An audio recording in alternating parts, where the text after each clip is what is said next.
Bon, ChatGPT, la plupart des gens connaissent, donc on sait qu'on peut lui poser une question, etc. On sait qu'il va très bien répondre. Par exemple, on va prendre une question bête à lui poser. On va lui demander de nous expliquer ce qu'est la relativité, sauf qu'on va lui dire qu'on est très nul en physique. Donc en théorie, il devrait faire une réponse qui est plus simple que simplement ce qu'on trouve dans les livres de physique. Et là, vous voyez, je suis en train de me faire avoir, je devrais voter pour une des deux réponses, donc je vais travailler pour OpenAI. Voilà. Et on voit qu'ils nous font des réponses qui sont assez consistantes. Là où on peut aller un peu plus loin, puis on verra, on va faire un truc intéressant, c'est qu'on va lui poser une question un peu plus bizarre. Je vais vous montrer pourquoi après. On va lui demander combien de temps il faut à la lumière, pour aller jusqu'à Proxima du Centaure. Proxima du Centaure, pour ceux qui ne savent pas, c'est l'étoile la plus proche de la planète Terre. Donc là, il va nous répondre qu'il nous faut 4,24 années-lumière. Ce qui est vrai. Hein, elle est à un peu plus de 4 années-lumière de chez nous, Proxima du Centaure. Et en fait, je voulais écrire un livre, enfin, je voulais simuler l'écriture d'un livre, et en fait, durant l'écriture de ce livre, j'avais des gens qui habitaient sur une planète qui tournait autour de Proxima du Centaure, j'avais des gens qui habitaient encore dans le système solaire, et le but c'était de faire que les gens qui habitent vers Proxima du Centaure reviennent dans le système solaire. Et pour ce faire, ils avaient un vaisseau qui pouvait voyager à 75% de la vitesse de la lumière. Donc en fait, comme je ne savais pas, je lui ai demandé, mais ouais, combien de temps faut-il pour aller à Proxima du Centaure, du coup, si on voyage qu'à 75% de la vitesse de la lumière? Et là, la réponse, elle m'a un peu choqué. Parce qu'en fait, il va nous dire qu'à 75% de la vitesse de la lumière, il faut 5,65 années. Puis il va nous dire que pour les voyageurs, il faut 3,74 années. Mais c'est pas très logique, parce que il dit depuis la Terre 5,65, pour les voyageurs 3,74. Il n'y a jamais la même réponse. Là, il dit que pour la lumière, il faut 4,24. Alors, ceux qui ont fait un peu de physique savent que c'est à cause de la relativité. Hein. Mais bref. Du coup, je lui ai reposé une question. Je lui ai dit, c'est bizarre, tu dis 3,74, mais tu m'as également dit que la lumière mettait 4,24. Comment c'est possible que le temps ressenti soit plus faible que le temps que mettrait réellement la lumière? Et là, en fait, il va vous répondre en disant bah, justement qu'il y a le théorème de la relativité qui passe par là, et etc., etc. Donc, on peut, quand on pose ce genre de questions, croire qu'il y a une réelle intelligence hein, derrière. Mais genre vraiment, parce qu'ils sont vraiment, vraiment forts pour répondre correctement à nos questions. Quoi. Je trouve l'exemple assez sympa, juste pour le montrer. Quoi. Et ça, c'est quelque chose que vous pouvez faire avec un compte gratuit. Ah oui, c'est accessible, ouais. Ah oui, des questions comme ça, GPT-4o, il est disponible pour tout le monde, il n'y a aucun problème. Là, on ne fait pas encore des choses qui sont dans le monde du payant. Pareil pour la génération d'images. Aujourd'hui, vous pouvez le faire avec sans abonnement à ChatGPT. Ils ont ouvert à tout le monde le fait de générer des images. Vous pouvez mettre des documents à analyser, pareil, sur les comptes gratuits. Par contre, tout ce qu'on va voir à partir de maintenant, on va utiliser un compte payant. Parce que ChatGPT, c'est bien. Les outils qu'ils ont ajoutés dans le compte payant sont vraiment incroyables, par contre. La première chose qu'on va faire, on va reprendre un prompt que j'avais écrit et on va étudier ce qu'est un projet. Alors, des projets, vous pouvez en créer à peu près autant que vous voulez dans ChatGPT. On va prendre celui-là. Et en fait, le but d'un projet, c'est déjà de pouvoir mettre vos discussions à l'intérieur. Donc, comme ça, vous êtes quitte d'avoir, vous n'avez pas de bordel ici, quoi, en gros. Ça, c'est la première chose. Il y a une deuxième chose qui pour moi est beaucoup plus importante, c'est ces deux petites choses ici.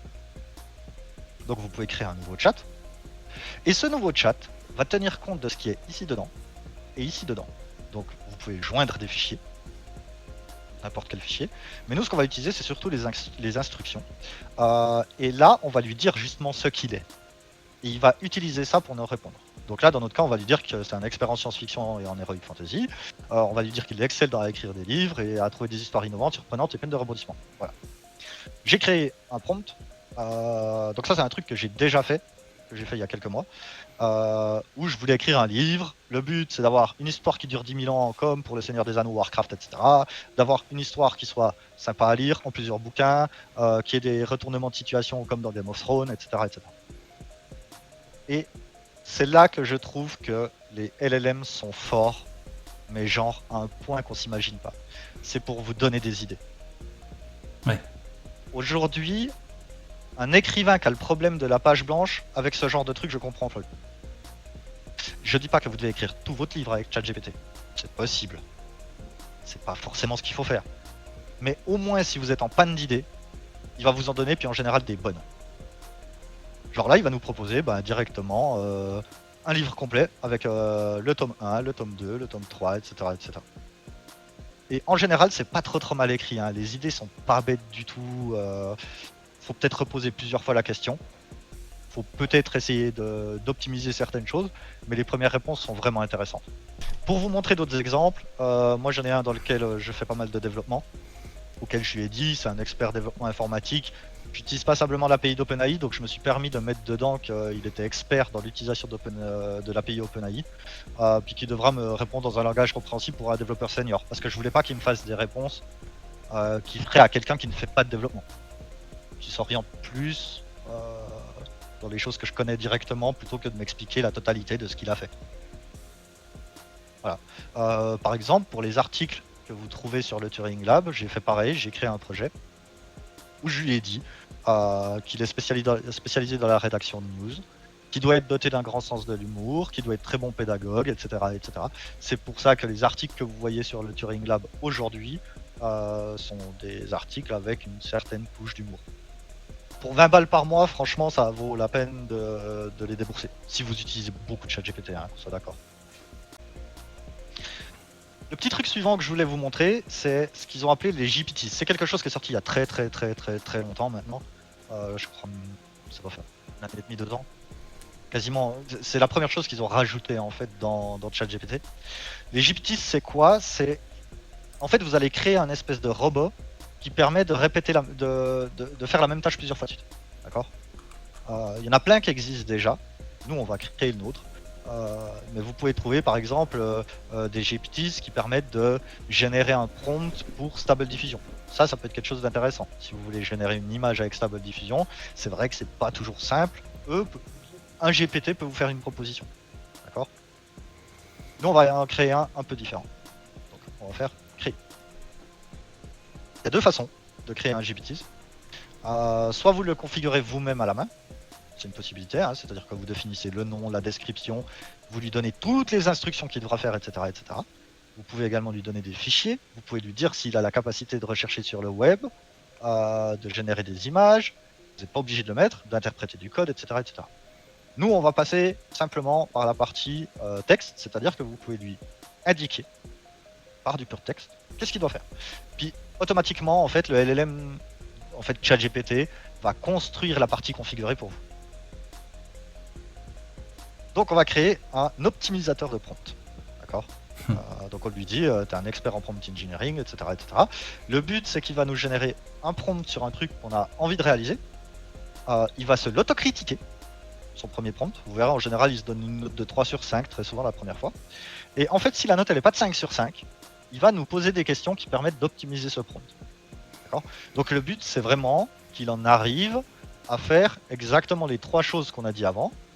Se donner des exemples, il le fait rarement ça, se donner un rôle, il va le faire tout le temps, et arriver à vous donner un prompt qui soit le plus optimisé possible, d'accord. Donc là on va juste faire Enter, ouf, et là en fait il va se mettre à travailler, il va mettre à jour le GPT derrière, il va analyser ce qu'on lui dit et il va essayer de créer un GPT qui correspond à ce qu'on veut. C'est assez rapide. Est-ce qu'il l'a fait correctement? Voilà. Un expert en prompt engineering, nanana. Normalement, il a repris à peu près tout ce que je lui ai dit. C'est parfait. Maintenant, on va juste lui dire pourrais-tu générer un nom pour ce GPT?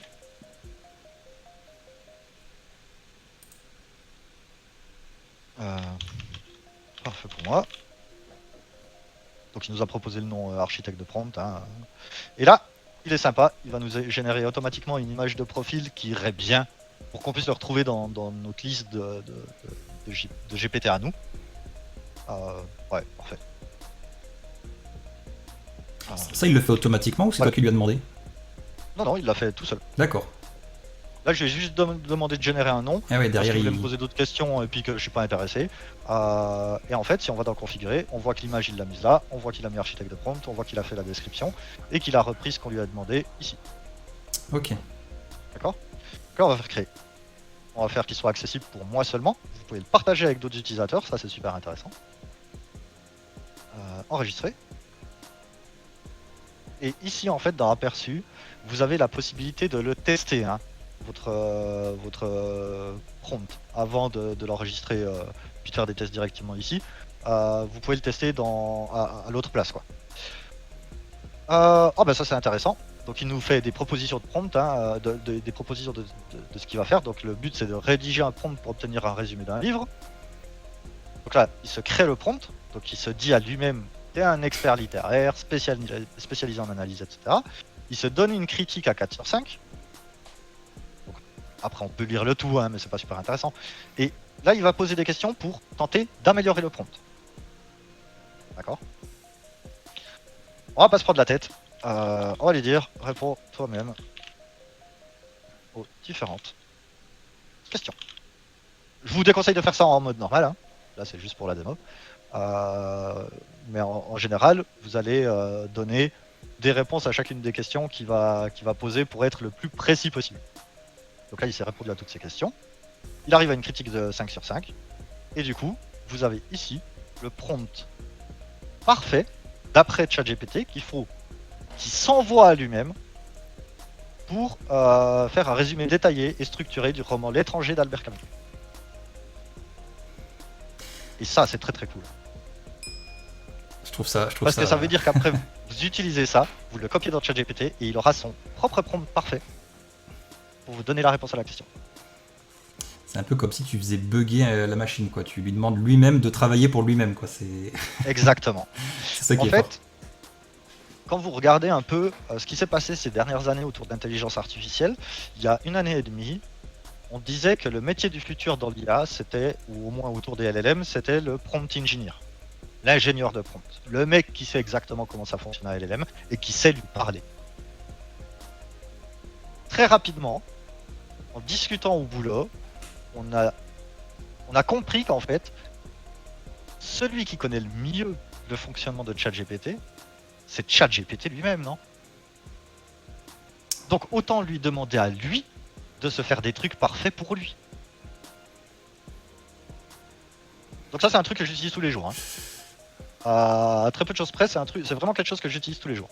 De s'optimiser son propre prompt. Mais ça fait gagner un temps fou en plus sur le long terme parce que je trouve que c'est la base, le prompt, et que ça, là dans ton exemple ça paraît clair, ça paraît simple, mais c'est pas si évident que ça de réussir à faire un bon prompt. Donc de savoir qu'il y a possiblement, enfin que c'est possible de se le faire réaliser à l'aide de ChatGPT pour ChatGPT. Une fois qu'on maîtrise ça, je trouve que c'est très puissant comme tu viens de le montrer pour avoir des résultats encore plus pertinents, encore plus précis. Quand on voit en fait ce que contient le prompt ici, moi je trouve pas ça si facile, hein. Non. Et encore là, c'est un des plus courts que j'ai vu, hein. Il a fait un truc qui est vraiment assez rapide, déjà parce qu'il va faire le résumé que d'un seul roman, il dit juste qu'il faut 1 à 2 pages, etc. C'est assez simple. J'ai vu des trucs qui sont beaucoup plus longs, hein. Et en termes de longueur, justement, comme tu disais il y a quelques minutes tout à l'heure, ce qui se passe aussi, c'est que parfois, à vouloir essayer de faire comprendre ce qu'on veut à Chat, on lui donne des instructions et des instructions et des instructions, et en fait, comme tu l'expliquais, c'est qu'à force d'en donner trop, peut-être qu'on le perd en même temps, alors qu'on veut juste lui faire comprendre un truc, mais comme on n'y arrive pas, en fait, on est déjà en train de le perdre, alors qu'on n'a même pas encore réussi à lui faire comprendre ce qu'on voulait. C'est d'où la nécessité de faire un prompt correct. Ouais, un truc important, quand vous voyez que il commence à partir un peu en cacahuète, faut pas hésiter à recommencer. Vous effacez votre truc, votre conversation, et vous recommencez une conversation en mettant un premier prompt qui est meilleur que le premier prompt que vous aviez mis avant. Et en fait, vous verrez, ça va tout de suite améliorer les choses. Parce que c'est comme on en a parlé avant, il va s'envoyer votre premier prompt, sa première réponse, votre deuxième prompt, sa deuxième réponse, et en fait, tout seul il peut se paumer là-dedans. Donc vous avez meilleur temps de tout effacer, puis vous recommencez à 0. Ouais. J'en ai créé un deuxième, qui est un truc just for fun, hein, c'est pas... En fait, je me suis amusé aujourd'hui, c'est un petit GPT sympa, vous lui balancez une image, puis lui automatiquement il va la transformer en Ghibli. vu que c'est le truc qui avait fait le buzz à l'époque, je me suis dit. Donc là, il va pas vous poser de questions, rien du tout, juste vous lui donnez l'image et il sait ce qu'il doit faire, avec l'image derrière. Donc j'ai pris une image du plus beau pays du monde. Je vous laisse deviner lequel. Pardon de vous dire que c'est pas la France. Et je vais pas te contredire là-dessus. Et on va attendre quelques secondes et vous verrez le résultat. S'il me fait la même chose que cet après-midi, c'est vraiment pas mal. Donc Et là, après, c'est- ce qui est bien, c'est que vous pouvez en créer pour tout ce que vous voulez. Si vous voulez créer des images de science-fiction basées sur des images que vous avez sur votre PC, puis que vous voulez pas vous prendre la tête à chaque fois remettre transforme-moi cette C'est ça. image, bah, vous créez un GPT et vous balancez vos images dedans, il va les transformer automatiquement. C'est ce que j'allais dire, c'est que lorsque vous avez des tâches répétitives à demander à ChatGPT, ben c'est incroyable ce que vient de vous présenter Charé, parce que vous le faites une fois, et après vous avez juste à balancer comme là, l'image, et on n'en parle plus, il n'y a plus besoin d'aller chercher le prompt parfait, il est fait une fois, vous êtes tranquille avec ça. Et là encore, on a fait des cas simples.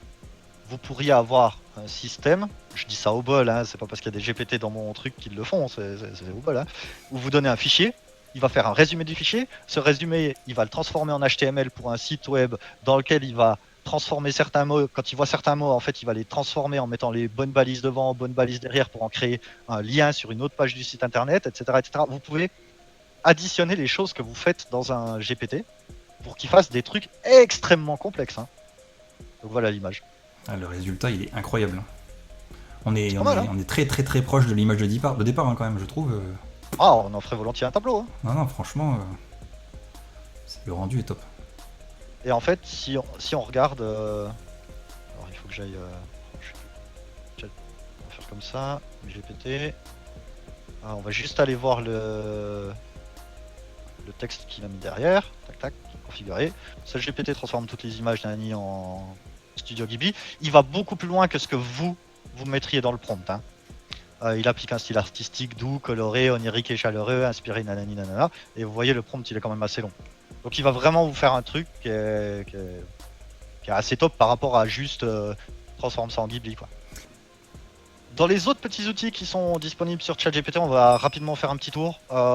Des modèles, vous en avez plusieurs à disposition. 4O pour moi reste le meilleur dans le 80% des cas.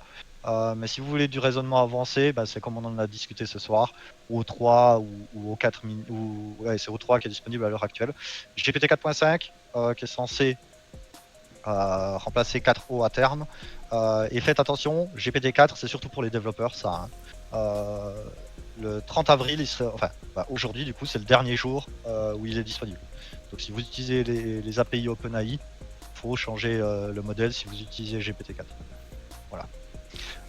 Dans les petits outils sympathiques, je vais pas l'ouvrir parce qu'il y a des surprises dedans.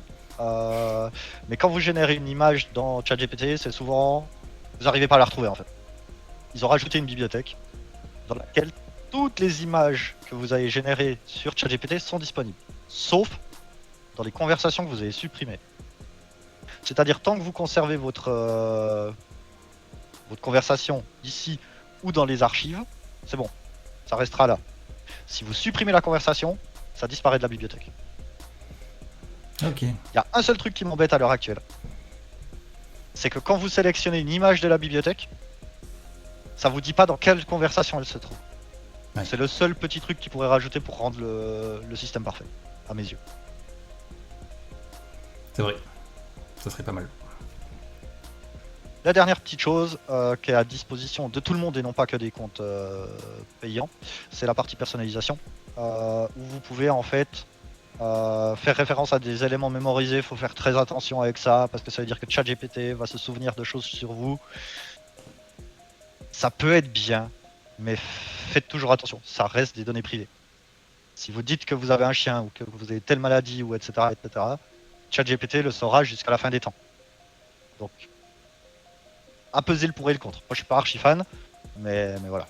Attends, je veux bien une petite précision là-dessus, Charé, parce que pour moi, tout ce qu'on écrit, tout ce qu'on communique à ChatGPT, pour moi, il le stockait déjà. Donc, quelle est la différence avec le fait d'activer ce mode mémoire là? Non, c'est pas le cas. Quand vous supprimez une conversation de ChatGPT, aujourd'hui, si je dis pas de bêtises encore une fois, faudrait revoir le règlement pour être sûr que ça va pas changer. OpenAI ne la conserve pas. Alors il la conserve quelques jours, mais à terme il la supprime. Ok. Mais du coup, en validant cette petite fonctionnalité mémoire, même si on le supprime, Oui, il va le conserver. C'est ça que ça veut dire. oui. Et C'est-à-dire si un jour, c'est lui qui va choisir qu'est-ce qu'il enregistre, hein. du coup, ça Mais serait il va quoi choisir des trucs qui sont pertinents pour vous. l'intérêt pour l'utilisateur? Ce serait quoi du coup de cocher cette case? Ah bah justement, qu'il se rappelle de certaines choses. Je sais pas, un truc con. Tu dis que t'as un chien. J'en sais rien. Je te prends un exemple pourri, hein, Ouais, parce ouais. que j'ai rien qui me vient en tête là. Mais tu dis que t'as un chien. Tu dis qu'aujourd'hui tu vas aller faire les courses. Peut-être qu'à la fin il va te rajouter. Écoute, oublie pas d'acheter des croquettes. D'accord. C'est un exemple. Et après, tu peux gérer les éléments qui sont mémorisés sur toi, hein. Par contre, tu peux effacer certaines choses, tu peux pas en rajouter, c'est lui qui choisit, hein, ce qu'il veut mettre dedans, mais tu peux supprimer des éléments. Ok. Donc voilà, faites gaffe avec les données personnelles, c'est toujours comme parler de vos maladies sur ces chatbots, c'est pas forcément, si vous faites des recherches, c'est pas toujours conseillé, il faut faire très très attention, quoi. Moi, pour ces choses-là, j'ai plutôt tendance à prendre un truc open source, à l'installer sur mon PC de mon côté, mais c'est vrai qu'il faut des connaissances qui sont souvent un peu plus poussées. Bref, voilà.